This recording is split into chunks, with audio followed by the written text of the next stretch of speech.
Hello everybody, it's Carl Sorensen here from financialfreedomacademics.com. I'm here in my house in North Germany, and today I want to show you something very valuable. I just think so many people are afraid of using paid traffic, of using Facebook ads. They don't see the advantage of using Facebook ads, because with Facebook ads you can control your traffic, you can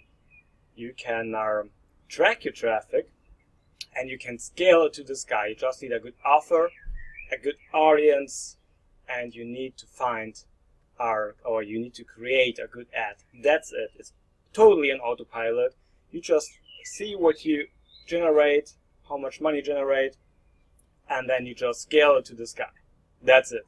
And my friend Gabriel, he created a tutorial on how to really crush it with Facebook ads.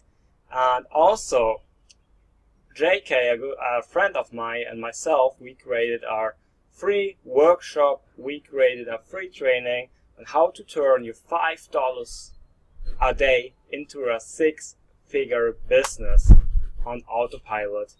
Just make sure to participate this workshop. It's totally free. You will find the link below this video. And that's it. Also, you will find a case study in the description below, how to crush it with affiliate marketing. But for now, focus on the Facebook ads traffic, because that's the secret, how to crush it, how to get the traffic you need, and how to implement it.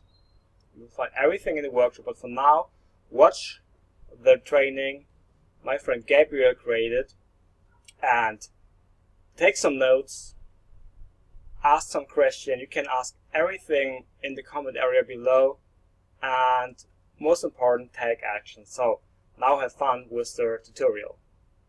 Hey everyone, Gabriel here, and in this video I'm going to be talking about a new Facebook ad strategy that I've been using that's been doing really well for me, and I think that this strategy is going to become one of the more predominant strategies in 2019 for Facebook ads. So it's not for complete beginners. You do need to have some data to work with in order to use this strategy. But if you're already running ads on Facebook and you're looking for ways to significantly increase your return on ad spend, then this is the perfect video for you. So without further ado, let's get right into the content. So to start off, I want to give you guys a little bit of background about this strategy. So Facebook recently released a new feature called Campaign Budget Optimization, or CBO for short. And what Campaign Budget Optimization does is that instead of setting your budget at the ad set level for each individual ad set, you set the budget for the entire campaign, and then Facebook distributes your budget across the ad sets based on the performance in real time. So theoretically, what this does is that you spend more on your best ad sets and you spend less on ad sets that aren't performing, and overall you get a better return on ad spend. So this picture that I pulled from Facebook actually does a great job at explaining it. So on the left here we have without campaign budget optimization, and as you can see, there's no budget set for the campaign. The budget's set for each individual ad set, and then no matter what the performance of these ad sets, it's going to spend that budget. And so in this example you would get 10 conversions here, even though ad set number 2 was performing better, right? Because this one got 5 conversions, this one only got 2. So if you turn on CBO with the same ad sets, what would have happened is that Facebook would have spent much more on ad set 2 when it saw that ad set 2 was getting more purchases. So it would optimize the spend to spend more on ad set number 2. The result is that instead of getting just 10 conversions, you would end up with 15 conversions for the same amount spent. So that's what CBO is, and it's a really interesting feature, and it's definitely worth testing. So before I get into the exact strategy, there are a few requirements that I would recommend you have in order to start testing this strategy. Number one is that you are already running ads on Facebook and getting consistent sales. Now, the reason I put this requirement is that I don't want you guys to think that CBO is like a miracle solution that's going to turn your failed campaigns into successful ones, because that's not the case.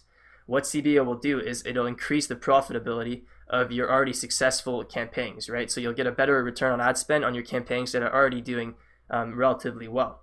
Another requirement is that you already have some data to work with and to build lookalike audiences from. So pixel data, Instagram data, an email list, whatever. But this exact strategy, I'm talking about using lookalike audiences, so you're going to need to have data to work with. And yeah, the last requirement is that you're looking to increase your profitability within your existing campaigns. So if you meet all those requirements, then that's good, and you can start testing this strategy and it should work well for you. So I'm going to give you guys a quick overview of the strategy, and then I'm going to show you how I would actually implement this in practice. So the idea behind the strategy is that we're going to use lookalike audiences plus CBO to get the absolute best distribution of our budget possible. So lookalike audiences is already an extremely powerful tool to find the right audience to target. When we combine that with CBO, which is an extremely powerful tool to distribute your budget according to performance, you basically get an extremely powerful campaign that's going to spend your budget very efficiently, as long as everything else is in order, right? If you have a good offer, a good product, good website, etc. But that should already be the case if you met the requirements. So the strategy is really powerful. Now, how you're going to want to set this up is you're going to want to have a single campaign for each LLA, each lookalike audience, and then each country an individual campaign as well. So for example, you'd want to have a single campaign for the buyer lookalikes for the US, and then you could do a single campaign for the buyer lookalikes for the UK, whatever, for your main countries, and you want to segment it by country and type of lookalike. And what you're going to want to do is break down each lookalike audience into 5 segments. So for example, 1%, 1 to 2%, 2 to 3%, 3 to 4, and 4 to 5%. And what this does is it avoids overlap, and you can test the different levels, and this is what the CBO is going to optimize towards, testing these different levels of lookalike audiences.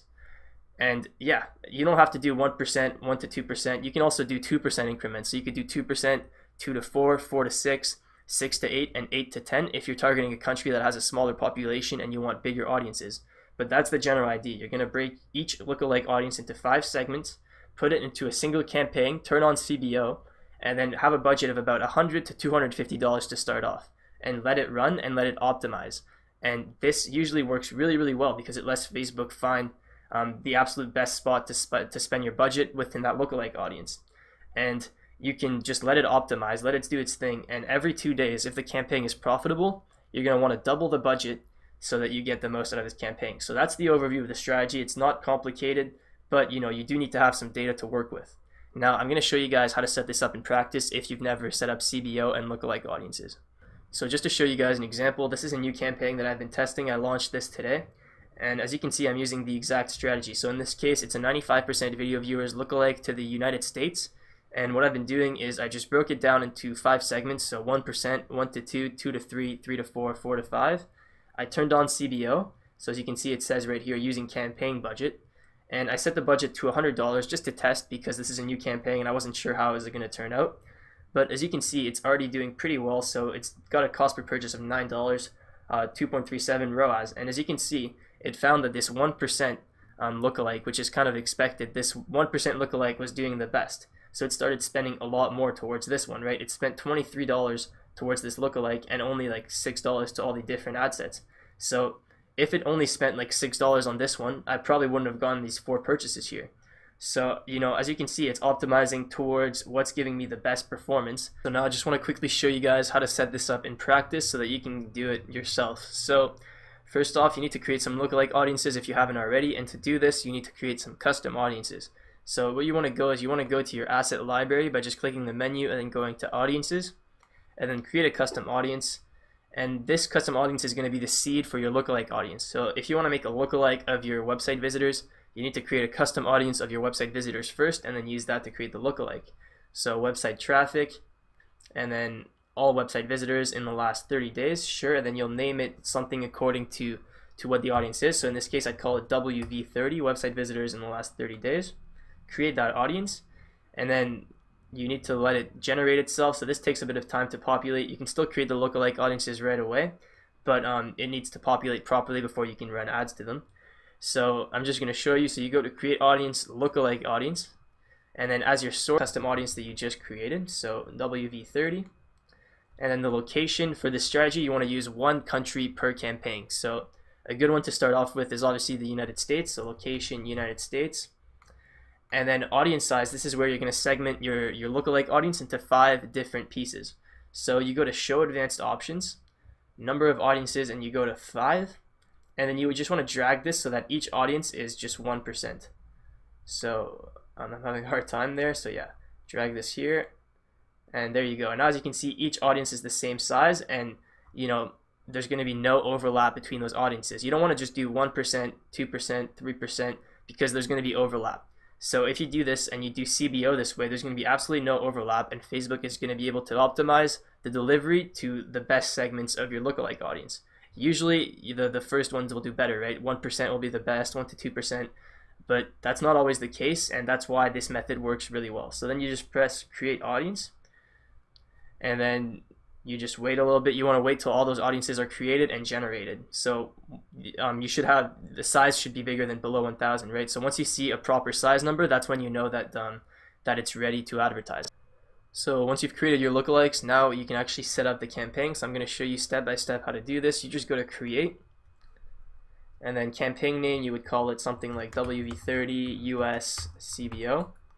Buying type auction, campaign objective conversions, and then right here where it says budget optimization, you want to turn that on, and then this is where you can set the campaign budget. So like I said, $100 to $250 is what I like to start at. Depends on your budget and how well you think it's going to do. So let's just say 100, and then create new ad set. This is where you can put your lookalikes. So I'm just going to call it 1%, and then skip the ad, save to draft. And then you just go to your ad set here, 1%, and then this is where you select your pixels. So let's just say lead. You would want to put purchases. This is just my personal website, so there's no purchase event, but you would want to put purchase here if you're doing e-commerce and drop shipping. And then your custom audience, this is where you put the lookalike. So you click here, lookalike, there we go, 1%. And then locations, you just want to take that out. It's automatically gonna have the locations from the lookalike audience. Age range, I just let that as broad as possible. Language, no need to put anything there because you know that the US speaks English. No point in refining your targeting for nothing. And then placements, I like to do just feed. I don't know what happened here. For placements, I like to do just feed, so you can set that up. I mean, this is up to you. It also depends on your product, on your ads, but I usually do video ads, so I like to do just feed. And then, yeah, keep scrolling, and then everything here is good. Conversion window, this is up to you. I like using 1-day click. And then duplicate, and then you want to duplicate this 4 times. And you're going to add all the different lookalike audiences in there. So pretty straightforward. I'm showing you step by step, but I'm sure that a lot of you guys, can already figure this out. So 1 to 2%, and then you just want to replace the lookalike to the 1 to 2% one, and then remove the old one. And yeah, and so on. You just keep doing this. So the same thing here. So 2 to 3, and then I'm not going to show you all the way. This is the last example. 2 to 3%, and yeah, 2 to 3%, blah blah blah. There we go. And once you set all this up, you'll have all your different ones. So 1%, 1 to 2, 2 to 3, 3 to 4, 4 to 5, and then you can just publish the campaign, let it run, and it should optimize well. So that's pretty much it for the strategy, guys. I hope you enjoy it. I just want to add a little thing before I end the video. My personal favorite lookalike audiences to test with this strategy. So number 1 is buyers in the last 30 days. And then I also like testing buyers with lifetime value. So that's another option that you can do when you're building a custom audience. And it's going to take into account the lifetime value of your buyers as well. And you're going to get a slightly different lookalike audience. Another one is the top 25% visitors by time spent. I found in my experience that VC lookalikes don't work really well, view content lookalikes. But if you do a top 25% visitors by time spent, you'll get a much more targeted custom audience. And then when you build a lookalike audience from that, it's going to do a lot better. Another one is 95% video viewers. I really like that one, especially because it's easy to get enough video views to build a 95% video viewers custom audience. So this is one of the first lookalike audiences that you can test, and that usually does really well. And lastly is Instagram saves. So especially if you're doing some influencer marketing on Instagram, building a lookalike audience of your Instagram saves will usually perform really well. So yeah, guys, that is pretty much it for this video. I hope you enjoy this new strategy. Let me know how it does in the comments below. And if you haven't yet, make sure to join my Facebook group. It's the first link in the description. We've got a ton of people in there. It's super active. So if you're new to dropshipping, or if you're just trying to get better, there's a ton of help in there, and I definitely recommend you checking it out. I hope you enjoyed the tutorial, the how-to video. I really hope you took some notes, and I really hope that you take some action on it. And you can always ask inside the comment area if you like. Just give me a thumb up if you like the video, and make sure to subscribe to this channel. And now just participate the free workshop and you will crush it with Facebook ads. You will really love it. What JK and I created. And yeah, always be the winning guy, take action. Have a nice day. All the best. Carl.